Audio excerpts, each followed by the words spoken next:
আমি অমরেন্দ্র ঘোষ, আর তোমরা দেখছো লেখাপড়া ইউটিউব চ্যানেল। আজ আমরা মিথেন, ইথিলিন এবং অ্যাসিটিলিন যৌগের গঠন এবং বিক্রিয়া নিয়ে আলোচনা করব। তো ভিডিওটি খুব ইন্টারেস্টিং হতে চলেছে। তো প্রথমে দেখা যাক মিথেনের গঠন। মিথেনের গঠন আমরা প্রথম ভিডিওতে দেখেছিলাম, যেটা কার্বনের 4টি এক বন্ধন করে, তখন সে বন্ধন করে মান হয় 109°28'। এবার প্রত্যেক টার্মিনাল যদি একটা হাইড্রোজেন থাকে, তখন সে যৌগগুলো আমরা বলি মিথেন, CH4 দিয়ে প্রকাশ করা হয়। এই মিথেন যৌগটা বলেছিলাম, বা হয়তো মেনশন করিনি, এটা হচ্ছে সবচেয়ে সরলতম যৌগ, কারণ এখানে একটাই কার্বন আছে, আর প্রত্যেকটা মানে কার্বনের সঙ্গে 4টে বন্ধনে 4টে হাইড্রোজেন আছে, এই জন্য এটা সরলতম যৌগ। আসলে এটা ক্লিয়ার হয়ে গেল। এবার যে ইথেনের কথা ভাবি, যেখানে 2টো কার্বন থাকে আর প্রত্যেক কার্বনে 3টে করে টোটাল 6টা হাইড্রোজেন থাকে এরকম। ইথ, তাহলে ইথ, আর যেহেতু এটা অ্যালকেন তাই ইথেন বলা হয় এটাকে। এই গঠনাকৃতিটি যদি এরকমভাবে একটু আঁকতে চাই, তাহলে আমি প্রথমে এরকমভাবে চতুস্থলকী গঠনাকৃতি আঁকবো। তারপরে এখানে 3টে হাইড্রোজেন দিয়ে দিলাম। এই অংশটা খেয়াল করো, এই যে CH3 দেওয়া রয়েছে অংশটা, এই অংশ যদি খেয়াল করো ভালো করে, এটাই ড্র করেছে এখানে। আর এই বন্ধনটা যে চলে আসছে, এখানে কার্বন যুক্ত রয়েছে, তাহলে এই বন্ধনটা যুক্ত রয়েছে এটা কার্বনের সঙ্গে, ওই কার্বনের সঙ্গে আবার 3টে হাইড্রোজেন আছে, তাহলে এরকম। তাহলে এরকম হওয়ার হবে ইথেন যৌগটা, কিন্তু এটাকে অত মানে উল্টো করে না লিখে সোজাভাবেই এরকমভাবে লেখা হয়। তো এটা গেল আমার ইথেন যৌগটা। এবার আসছে ইথিলিন কি? যদি দুটো কার্বনের মধ্যে একটা দ্বিবন্ধন হয় আর ওর সাথে 2টো হাইড্রোজেন থাকে এরকমভাবে, প্রত্যেক কার্বনে 2 করে, তাহলে যে যৌগটা পাবো সেটা বলছি আমি ইথিলিন। এখানে একটা দ্বিবন্ধন থাকে, আর বলছিলাম একটা দ্বিবন্ধন হতে গেলে দুটো মিনিমাম কার্বন থাকতে হবে, তাহলে তাদের মধ্যে দ্বিবন্ধনটা হবে। এমনি কী করে হবে? সম্ভব না, কীরকম হবে? একটা কার্বনের তো দ্বিবন্ধন সম্ভব নয়, 2টো কার্বন থাকতে হবে মিনিমাম। এবারে গঠনাকৃতির কীরকম হয় সেটা বোঝার জন্যে ধরে নাও এইখানে একটা কার্বন আছে, এখানে একটা কার্বন আছে। এবার এই কার্বনে যদি 2টো হাইড্রোজেন এরকমভাবে থাকে, একটা হাইড্রোজেন উপর দিকে গেল, উপর দিকে, অপর হাইড্রোজেন নিচের দিকে গেল, ঠিক আছে? তাহলে এই কার্বনে হাইড্রোজেনগুলো এরকম থাকবে, এদিকে একটা হাইড্রোজেন আসবে আর এইদিকে একটা হাইড্রোজেন যাবে, ঠিক আছে? ঠিক যেন একে অপরের সঙ্গে লম্বভাবে থাকবে। এদিকে যে হাইড্রোজেনগুলো রয়েছে এদিকে আর এদিকে, আর এদিকে থাকবে এদিকে আর এদিকে, ঠিক আছে? যেন এই তলটা আর এই তলটা পরস্পরের সঙ্গে লম্বভাবে থাকে। গঠনাকৃতি এরকমই হয় অনেকটা। এবার নেক্সট হচ্ছে অ্যাসিটিলিন। একটা ত্রিবন্ধন থাকে 2টো কার্বনের মধ্যে, এটা একটা ছড়ির মতো হয়। মানে যদি এখানে একটা কার্বন, এখানে একটা কার্বন থাকে, আর এখানে যদি হাইড্রোজেন, এখানে একটা হাইড্রোজেন থাকে, আমি বলতে চাইছি যে এই যৌগটা একটা রেখার মধ্যে, একটা সরল মানে একটা লাইনের মধ্যেই হাইড্রোজেন আর 2টো কার্বন আর একটা হাইড্রোজেন থাকে, সরলরৈখিক হয় সোজা কথায়। তো এবার মিথেন, ইথিলিন এবং অ্যাসিটিলিনের বিক্রিয়াগুলো দেখা যায়। প্রথম আসছে মিথেন, CH4, যেটা সরলতম যৌগ। এটা কি হয়, একটা কর্দমাক্ত পুকুরে কোনো একটা পচাওয়ালা বস্তু থেকে এই মিথেন গ্যাসটা বের হয়, আর মিথেন অক্সিজেনের সঙ্গে বিক্রিয়া করে। মানে যদি পুকুরের কথা ভাবি, একটা পুকুর, ঠিক আছে? এটা পুকুর, এই পুকুরে কোনো একটা পচাওয়ালা বস্তু থেকে মিথেন উৎপন্ন হলো, সে বাতাস অক্সিজেনের সঙ্গে বিক্রিয়া করবে, নিয়ে উৎপন্ন করবে কার্বন ডাইঅক্সাইড গ্যাস। কিন্তু তার থেকে মজার ব্যাপারটা হচ্ছে, এই মিথেন অক্সিজেনের সঙ্গে বিক্রিয়া করে জ্বলে, ঠিক আছে? এটা দাহ্য বস্তু। মিথেনটা হচ্ছে দাহ্য পদার্থ বা দাহ্য গ্যাস বলা যেতে পারে। এটাকে বলা হয় মার্স গ্যাস, এই জন্য মিথেনটা বলা হয় মার্স গ্যাস। এবার বিক্রিয়াটা কীরকম হয়? মিথেনের সঙ্গে অক্সিজেনের বিক্রিয়া, উৎপন্ন হয় কি কার্বন ডাইঅক্সাইড, আর ওর সঙ্গে জল উৎপন্ন হয়। এখানে 2টো কার্বন, 2টো অক্সিজেন, 2টো কার্বন আছে, 4টা হাইড্রোজেন আর 2টো হাইড্রোজেন, বেশ 4টা হাইড্রোজেন করে নিলাম। 4টা হাইড্রোজেন করতে গিয়ে এখানে 2টো অক্সিজেন আর 2টো অক্সিজেন, 4টা অক্সিজেন ডান দিকে হয়ে গেছে, এখানে 2টো অক্সিজেন আছে, তাহলে 4টা অক্সিজেন করে নিলাম।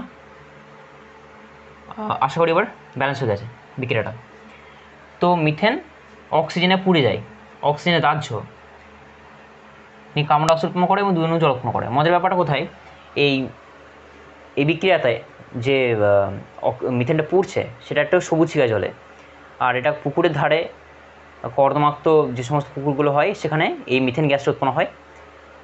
দিনের বেলাতে ঠিকঠাক করে বোঝা যাবে না, এই সন্ধ্যার দিকে ঠিক যখন অন্ধকারটা নামছে তখন এই সবুজ শিকার ভালো করে বোঝা যাবে। এবার যারা এই ব্যাপারটা জানে না তারা ভাববে ভূতের কাণ্ড, কিন্তু আসলে তো এর পিছনে ভূত নেই, এর পিছনে আছে সায়েন্স। ঠিক আছে, এর পিছনে সায়েন্স আছে, ভূত নেই। তাহলে প্রথম বিক্রিয়া গেল যেটা দহন বিক্রিয়া, মিথেন অক্সিজেনের সঙ্গে বিক্রিয়া। আর সেকেন্ড বিক্রিয়াটা হচ্ছে সেটা প্রতিস্থাপন বিক্রিয়া, ভেরি ভেরি ইম্পর্ট্যান্ট। প্রতিস্থাপন বিক্রিয়া বলা হয়। প্রতিস্থাপন বিক্রিয়া, প্রতিস্থাপন বিক্রিয়া মানে কি? প্রতিস্থাপন মানে কি আগে জানতে হবে। ধরে নিচ্ছি আমার সামনে একটা লোক বসে আছে একটা চেয়ারে, আমি গিয়ে যদি ওই লোকটাকে সরিয়ে দিই, আমি নিজে গিয়ে চেয়ারে বসে পড়ি, তাহলে কি বলবো? আমি লোকটাকে আমি প্রতিস্থাপন করেছি, আমি লোকটাকে প্রতিস্থাপন করেছি, ঠিক আছে, বা প্রতিস্থাপিত করেছি। তাহলে এই রকমের ঘটনা দেখা যাবে একটা প্রতিস্থাপন বিক্রিয়ার ক্ষেত্রে। মিথেনের ক্ষেত্রে যদি ভাবি,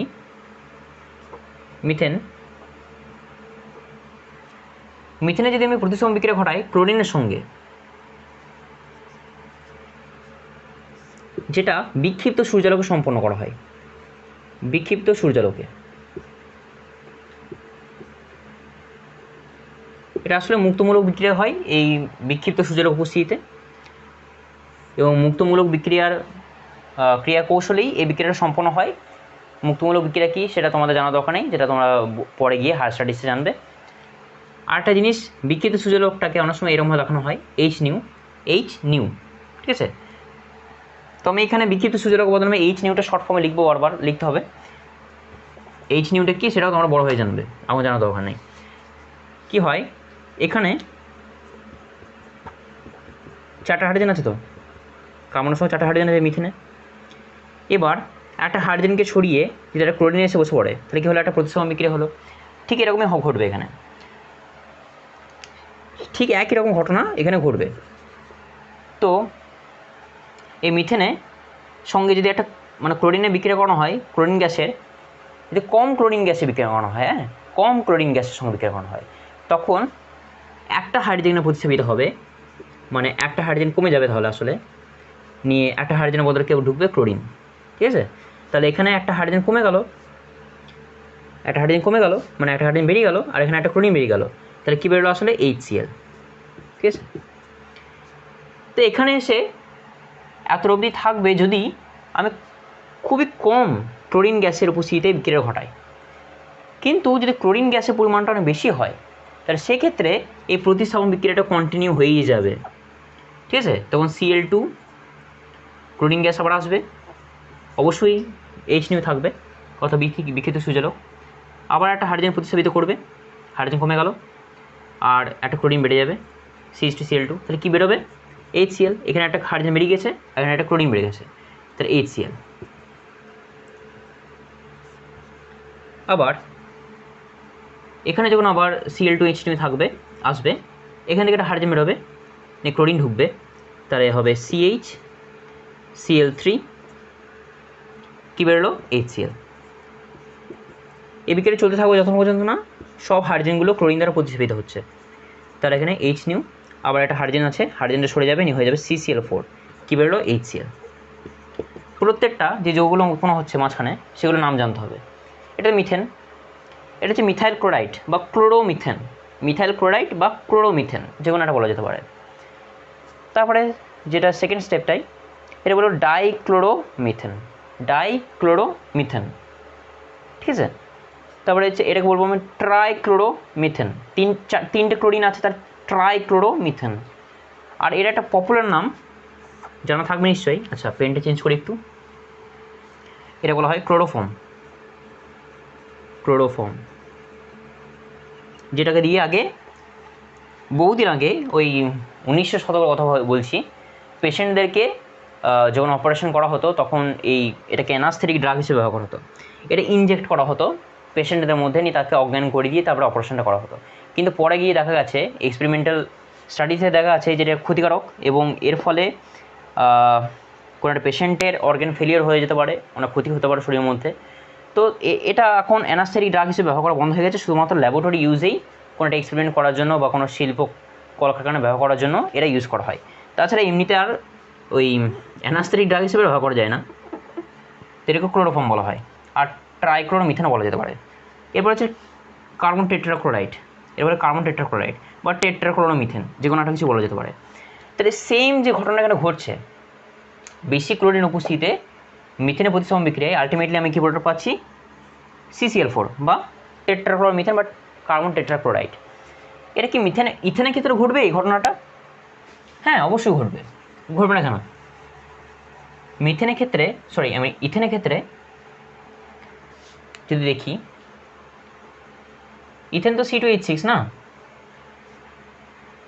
মানে এরকম এখানে 3টে হাইড্রোজেন, এখানে 3টে হাইড্রোজেন। এখানে যদি প্রথমে প্রতিস্থাপন বিক্রিয়া করাই একই রকমভাবে কম ক্লোরিনের উপস্থিতিতে, তখন একটা হাইড্রোজেন প্রতিস্থাপিত হবে, নিয়ে উৎপন্ন হবে CH3CH2Cl। ঠিক, যদি বেশি ক্লোরিন উপস্থিতিতে করাই তাহলে এই বিক্রিয়াটা চলতেই থাকবে, মানে Cl2H নিয়ে দিলাম, তো তাহলে উৎপন্ন হলো CH3CHCl2। ঠিক আছে, এরকমভাবে বিক্রিয়াটা চলতেই থাকবে। ঠিক আছে, যতক্ষণ পর্যন্ত না সব হাইড্রোজেনগুলো ক্লোরিন দিয়ে প্রতিস্থাপিত হয়ে যাচ্ছে, মানে আলটিমেটলি আমি কী প্রোডাক্ট পাবো, C2Cl6, এটা পাবো আমি শেষ প্রোডাক্টটা, যদি এক্সেস অ্যামাউন্ট অফ ক্লোরিন থাকে আমার মিডিয়ামে। C2H6 6টা হাইড্রোজেন ছিল, 6টা হাইড্রোজেন 6টা ক্লোরিন দ্বারা প্রতিস্থাপিত হয়ে যাবে। এটা বলবো হেক্সাক্লোরো ইথেন, 6 মানে হেক্সাক্লোরো ইথেন। তো এটা গেল আমার মিথেন এবং ইথেনের বিক্রিয়া, যেটা ঘটে আর কি প্রতিস্থাপন বিক্রিয়া। এবার ইথিলিনের ক্ষেত্রে যেটা হয় সেটা দেখি।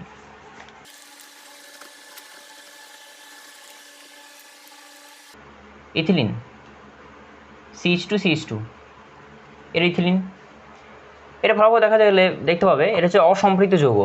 আর অসম্পৃক্ত যৌগের মধ্যে আমি কোনো একটা যৌগের সংযোজন করতে পারি, কোনো একটা কিছু বলবো অণুর সংযোজন করতে পারি। মানে ফর এক্সাম্পল H2 এর মধ্যে যদি সংযোজন করাই তাহলে কী হবে, একটা বন্ধন ভাঙবে যেটা দুর্বল হয়। বলেছিলাম দ্বিবন্ধনের মধ্যে একটা স্ট্রং হয়, একটা উইক হয়, মানে একটা দুর্বল একটা সবল হয়। যেটা দুর্বল সেটা ভেঙে যাবে, নিয়ে এখানে একটা হাইড্রোজেন যুক্ত হবে, এখানে একটা হাইড্রোজেন যুক্ত হবে, নিয়ে কী পাবো আমি, CH3 অর্থাৎ ইথেন। কিন্তু এটা শুধুমাত্র হাইড্রোজেন উপস্থিতিতে এই বিক্রিয়াটা কিন্তু সেরকমভাবে সম্পন্ন হবে না। আমার দরকার আছে অনুঘটক বা ক্যাটালিস্টের। কী অনুঘটক নিতে পারি, আমি নিকেল নিতে পারি, প্যালাডিয়াম নিতে পারি, প্ল্যাটিনাম নিতে পারি। এবার নিকেল যদি নিই তাহলে আমাকে হিট করতে হবে 200 থেকে 300 ডিগ্রি অবধি। আপনার প্যালাডিয়াম আর প্ল্যাটিনাম নিলে হিট করতে হবে না। আর একটা জিনিস আছে রানি নিকেল বলে, রানি নিকেল চূর্ণ, রানি নিকেল। সে রানি নিকেলে কী হয়, অ্যালুমিনিয়াম আর নিকেলের সংকর ধাতু হচ্ছে রানি নিকেল, যেটার গুঁড়োটা না হয় মিডিয়ামে নিয়ে এই অনুঘটক হিসেবে কাজ করে বিক্রিয়ায়। কিন্তু আমরা আপাতত আমরা নিকেল অনুঘটকটা নিয়ে কাজ চালাবো, কিন্তু হিট করতে হবে, মাথা রাখতে হবে। তো আমি কী পাবো, এখানে একটা বন্ধন ভাঙবে, দুটো কার্বন একটা হারিয়ে যেতে হবে, মানে আমি পাবো CH3 অর্থাৎ ইথেন। ঠিক আছে, এবার যদি ব্রোমিন যোগ করাই, তাহলে ইথিলিন এটা, এর মধ্যে যদি আমি ব্রোমিন যোগ করাই Br2, তাহলে মাথা রাখতে আমাকে CCl4 দ্রাবক নিতে হবে। কেন? কারণ এটা হচ্ছে একটা অধ্রুবীয় যৌগ, আর অধ্রুবীয় দ্রাবকে একটা অধ্রুবীয় যৌগ দ্রবীভূত হবে। বিক্রিয়া ঘটাতে গেলে তো আমাকে একটা কোনো মিডিয়াম নিতে হবে। ব্রোমিন আর ইথিলিনের মধ্যে বিক্রিয়া ঘটাতে গেলে আমার একটা তো দ্রাবক নিতে হবে, সেই দ্রাবকের মধ্যে সেটা দ্রবীভূত করে বিক্রিয়া ঘটাতে হবে। তো CCl4টা যেহেতু অধ্রুবীয় যৌগ বা অধ্রুবীয় দ্রাবক, এর মধ্যে বিক্রিয়া ঘটানো হয়। কী হবে, একই রকম হবে, CH2 একটা বন্ধন ভাঙবে, এখানে একটা ব্রোমিন যুক্ত হবে, এখানে ব্রোমিন যুক্ত হবে, আমি কী পাবো, CH2Br। ঠিক আছে, এর নাম কী হবে, এর নাম হবে আচ্ছা, এটা হচ্ছে লংগেস্ট পসিবল চেন এটা। এবার ইয়ে করি নাম্বারিং 1 2, এর কটা কার্বন আছে? দুটো। তাহলে মিথ ইথ আর 1 মিনিট সরি, 1 নম্বর ব্রোমিন আছে, 2 নম্বর ব্রোমিন আছে। তাহলে 1 2, কটা ব্রোমিন? দুটো। ডাইব্রোমো, কটা কার্বন আছে? দুটো। তাহলে হবে ইথ, আর যেহেতু অ্যালকেন এটা তাই এন, এটা হবে আমার কম্পাউন্ডের নামটা। ওকে, এবার এটা গেল আমার ইথিলিনের মধ্যে H2 এর সংযোজন আর ব্রোমিন Br2 সংযোজন বিক্রিয়া। এবার যদি আমি ইথিলিন তৈরি করতে চাই একটা অ্যালকোহল থেকে, কীভাবে তৈরি করব সেটা দেখে নিই একটু। ফর ইনফরমেশনটা দরকার আছে কীরকম। ফর এক্সাম্পল আমি যদি ইথানল নিই CH3CH2H, এটা কীভাবে লিখবো? আমি এরকমভাবে লিখি একটু, হাইড্রোজেন হাইড্রোজেন হাইড্রোজেন। আমি একটা কথা বলেছিলাম প্রথম ভিডিওতে যে এই প্রান্তীয় কার্বনগুলোর মধ্যে মানে যে কোনো একটা যৌগে যদি একটাই কার্যকরীমূলক থাকে, তাহলে সেক্ষেত্রে আমি প্রান্তীয় কার্বনের যে কোনো পজিশনে আমি ওই কার্যকরী গ্রুপটাকে রাখতে পারি। তাহলে আমি এখানে যেমন রাখতে পারি, ঠিক সেরকমভাবে এখানেও রাখতে পারি। তাহলে এখানে ওইচটা লিখছি, এখানে হাইড্রোজেন লিখছি, ঠিক আছে। এবার এখানে যদি আমি H2SO4 দিয়ে 170 ডিগ্রি উষ্ণতা হিট করি, তাহলে কী হবে? এখান থেকে এখনও জল বেরিয়ে যাবে, কারণ H2SO4 হচ্ছে জল পিপাসী, ঠিক আছে। যেখানে জল পাবে সেখান থেকে টেনে জল বার করে নেবে। আর হিট করলে কী হবে? আমাদের কাজটা আরও সহজ হবে। তো এখান থেকে এখনও জল বেরিয়ে গেল H2O, ঠিক আছে। তাহলে জল বেরিয়ে গেল।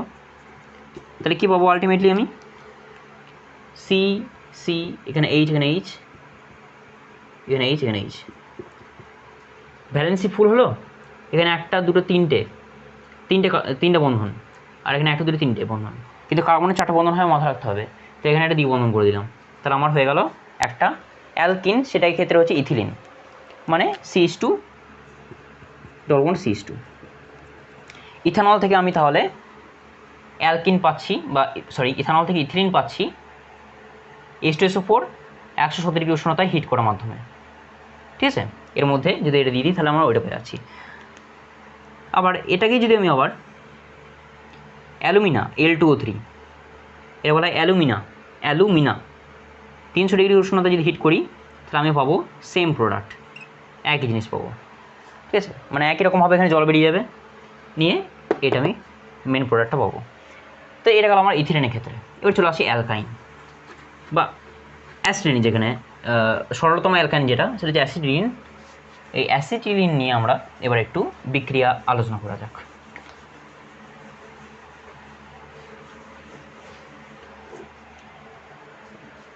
অ্যাসিডিন এরকম দেখতে হয়, বলেছে আমার একটা সরলরৈখিক গঠনাকৃতি, ছড়ির মতো। এটাকে আমি এরকমভাবে লিখতে পারি, দ্বিবন্ধন ত্রিবন্ধন বলেছিলাম যে এরা কি করে? সংযোজন বিক্রিয়া অংশগ্রহণ করে, সংযোজন বিক্রিয়া। তো এখানে যদি আমি আবার আগের মতনই ইথিলিনের ক্ষেত্রে যেমন আমি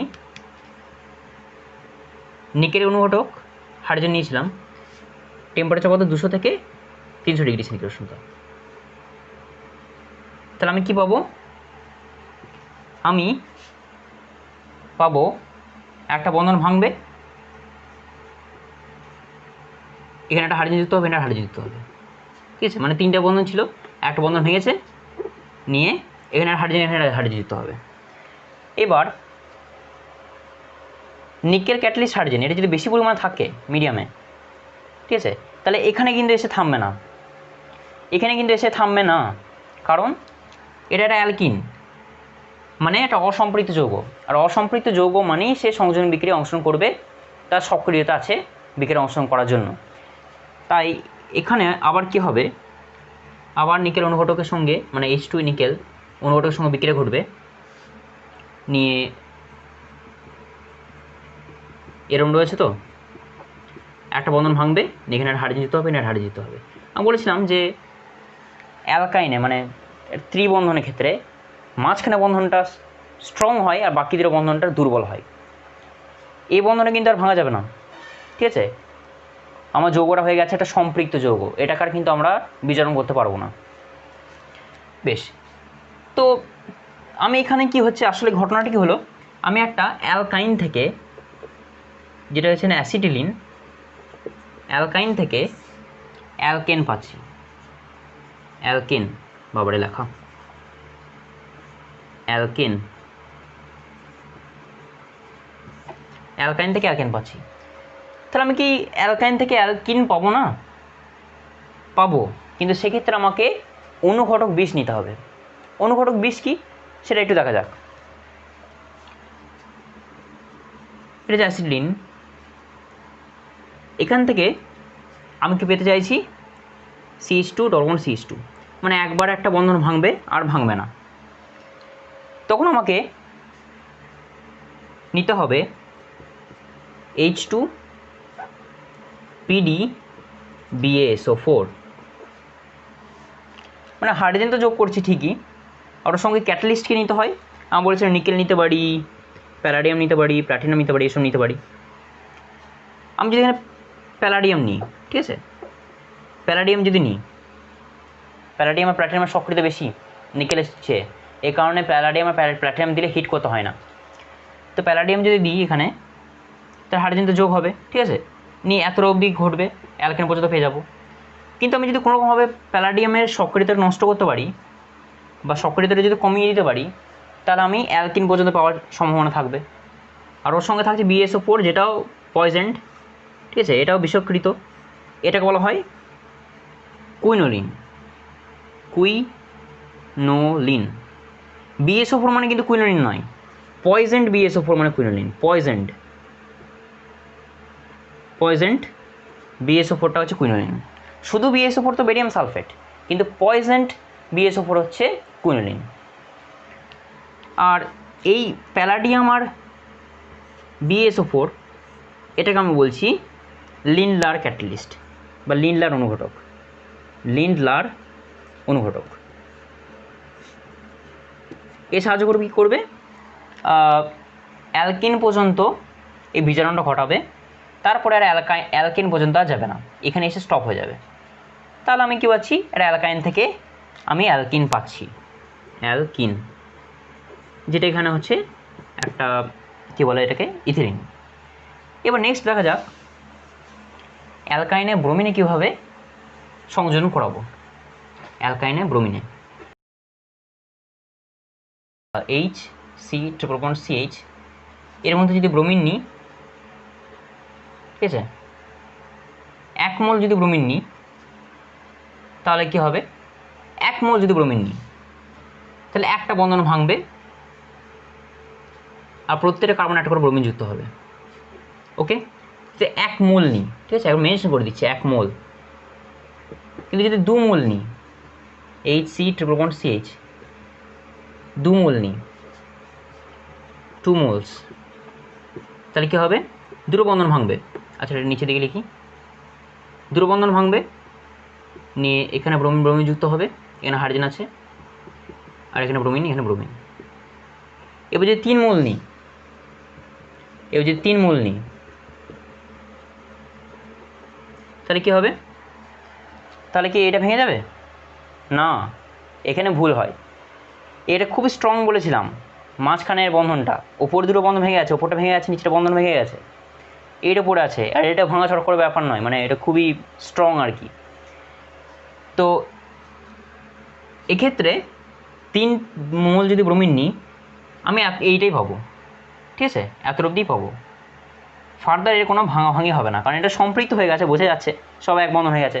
সম্পৃক্ত যৌগকে আমি কখনো বিজারণ ঘটাতে পারবো না। এরকমভাবে আমরা অ্যাসিডিনের মধ্যে ব্রোমিনের সংযোজন ঘটাতে পারি। তো নেক্সট ওয়ান হলো পলিমারাইজেশন। পলিমারাইজেশন মানে একটা অসংখ্য মনোমার থেকে একটা পলিমার তৈরি করা, ঠিক আছে। ফর এক্সাম্পল যদি আমি n সংখ্যক, n মানে কোনো ঠিক নেই কিন্তু, এর মানে অসংখ্য হতে পারে, ঠিক আছে, n এর মান অসংখ্য হতে পারে, সেই n সংখ্যক আমি কি নিয়েছি, এটা নিয়েছি CH2 ডবল CH2 অর্থাৎ ইথিলিন নিয়েছি। এটাকে যদি আমি 2000 অ্যাটমসফিয়ারে চাপ দিই, আর 200 ডিগ্রি সেন্টিগ্রেড উষ্ণতায় যে তাপ দিই এবং একটু অক্সিজেনের প্রেজেন্স রাখি 0.01 O2, তাহলে আমরা পাবো কি পলিমার পাবো। পলিমার কীরকম থাকে আসলে, এটা যদি পলিমার রাখি সবই এক বন্ধন থাকবে, ঠিক আছে, সবই এক বন্ধন থাকবে, এরকমভাবে এরকমভাবে এরকমভাবে এরকমভাবে এরকমভাবে চলতে থাকবে, ঠিক আছে। কত অবধি চলবে, কতটা নিয়েছি, n সংখ্যক নিয়েছি, তাহলে সবগুলো পরস্পর সঙ্গে যুক্ত হবে, বন্ধন ভাঙবে একটা করে, নিয়ে সবে এক বন্ধনভাবে পরস্পর সাথে যুক্ত হবে। তাহলে আমি আসলে যেটা পাবো সেটা হচ্ছে CH2 এর হোল n, ঠিক আছে। আসলে এই বন্ধনগুলো এইটা ব্র্যাকেটে এই পাশে দিতে হয়, মানে বোঝানোর জন্য যে এইদিকে বন্ধন আছে, n সংখ্যক নিয়েছিলাম, তাহলে n সংখ্যক এরকম আমার কনস্টিটিউয়েন্টগুলো থাকবে, নিয়ে আমার পলিমারটা তৈরি করছে। তাহলে মনোমার থেকে আমি পলিমার পাচ্ছি, তাই হচ্ছে পলিমারাইজেশন রিয়াকশন।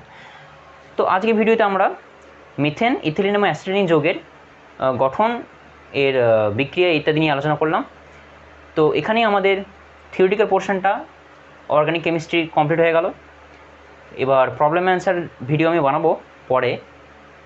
আপাতত তোমরা এই যতটা অবধি পড়া হয়েছে সেটাই ভালো করে বাড়িতে প্রিপেয়ার করো। আজকের মতো এতটাই, আবার দেখা হচ্ছে পরের ভিডিওতে। টিল দেন পড়তে থাকো, শিখতে থাকো।